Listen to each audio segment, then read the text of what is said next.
विचारायला फिरीस तुला काय वाटलं? पहिला दिवस होता तुझा, काय अनुभव? मला खूप थकवा आला आणि भूक लागली. मला चला मग घरी जाऊन जेवण पोटाला म्हणजे जेवण करायचं, मला भूक लागली. आता म्हटलं ते माझी बॅटरी डाऊन झालेली आहे, जेवावंच लागतं. हे माणसंही घ्या की आमच्या मागे. चला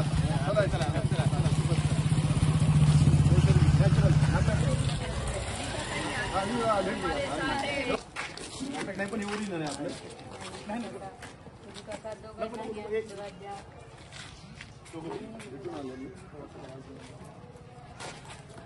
खाली खाली.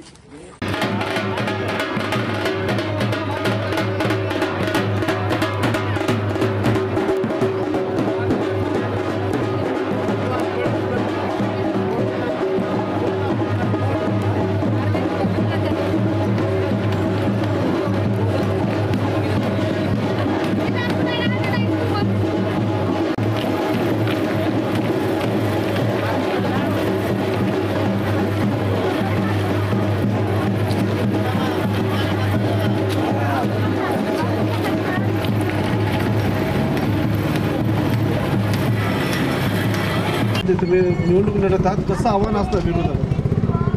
एका वार्डात पती पत्नी आहात हे माझ्यासाठी नवीन गोष्ट नाही आहे, कारण मी या प्रभागामधली माहेरवाशीण पण आहे आणि मी या प्रभागामधली सून पण आहे.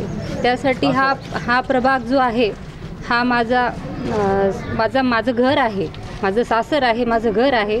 त्यासाठी मी माझ्या पतीसोबत उभी आहे. कोणत्या विकासाच्या मुद्द्यावर निवडणूक लढवते? सर्वांगीण विकासासाठी. मी राजकारण करत असताना आम्ही समाजकारण पण केलेलं आहे. त्या उद्देशानं मी पुढील कामासाठी मी तत्पर आहे. मुख्य आव्हान कुणाचं राहील? मुख्य आव्हान असं काही नाही निश्चित. तुमची मुख्य लढत कुणासोबत असणार तुमच्या समोर? नाही, लढत तर सर्वांसोबत आहेत. सर्व उमेदवार तुमच्या समोर आहेत. दोन्ही पक्षाचे उमेदवार समोर असल्यामुळे त्यांच्यासोबतच लढत असणार आहे ना. मागील 5 वर्षात विकास काय झाला नाही तुम्हाला काय वाटतं? मागच्या 5 वर्षात विकास बिलकुल झालेला नाही. त्यासाठी आम्ही आमच्या नगराचा, आमच्या प्रभागाचा विकास करण्यासाठी मी पुढे आलेले आहे. आम्ही दोघं पती पत्नी. आणि मागच्या वेळेस काय झालेलं आहे, ज्या सत्ताधाऱ्यांची सत्ता होती ते पती पत्नी दोघं सोबत होते. असे गोदावरी सूर्यवंशी, गजानन सूर्यवंशी, केशव मुकदम, कल्पना मुकदम, दत्तावाले, परत त्यांची पत्नी, असे हा पायंडा काही आम्ही पाडलेला नाही आहे. आम्ही आणि आज यावेळेस सुद्धा 6 उमेदवार आहेत एका घरामधून. त्यामुळे ही गोष्ट नवीन नाही आहे.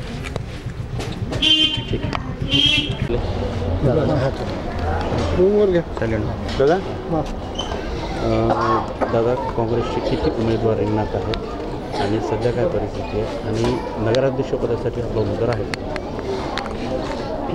होऊ घातलेल्या लोहा नगरपालिकेच्या सार्वत्रिक निवडणुकीमध्ये काँग्रेस महाविकास आघाडीच्या वतीने काँग्रेस पक्षाचे या ठिकाणी एकूण 6 उमेदवार आहेत. तसेच उभाटा सेनेचे 5 उमेदवार आहेत. एकूण 11 उमेदवार महाविकास आघाडीचे या ठिकाणी आहेत.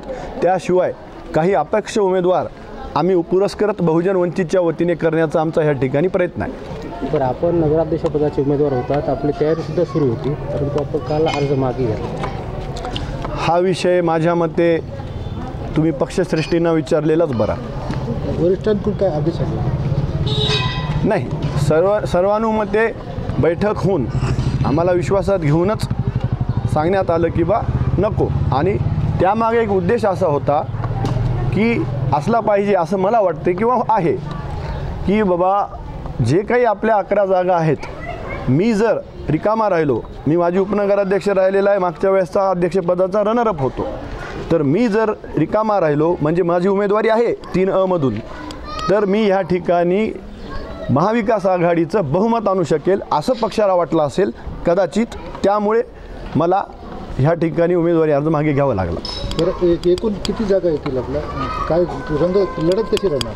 ह्या ठिकाणी ज्या ठिकाणी 11 ठिकाणी मी जे म्हणतोय, शिवाय बहुजन वंचितचे जे पुरस्कृत होतील आमचे अपक्ष पडलेले, ह्या ठिकाणी अशा ज्या ठिकाणी असे म्हणजे 12-13 जे काय आहेत आणि अधिकृत महाविकास आघाडीचे 11 आहेत, अशा प्रत्येक ठिकाणी आमची तिरंगी लढतीमध्ये आमच्या सर्व जागा निघून जाण्याच्या शक्यता आहेत आणि ह्या ठिकाणी आम्ही बहुमत आणणार आहोत आणि त्या बहुमत आणण्यासाठी आम्ही सर्व ताकदीने ह्या ठिकाणी तयार आहोत आणि प्रयत्न करणार. एखादी काँग्रेसचा झेंडा पडतो.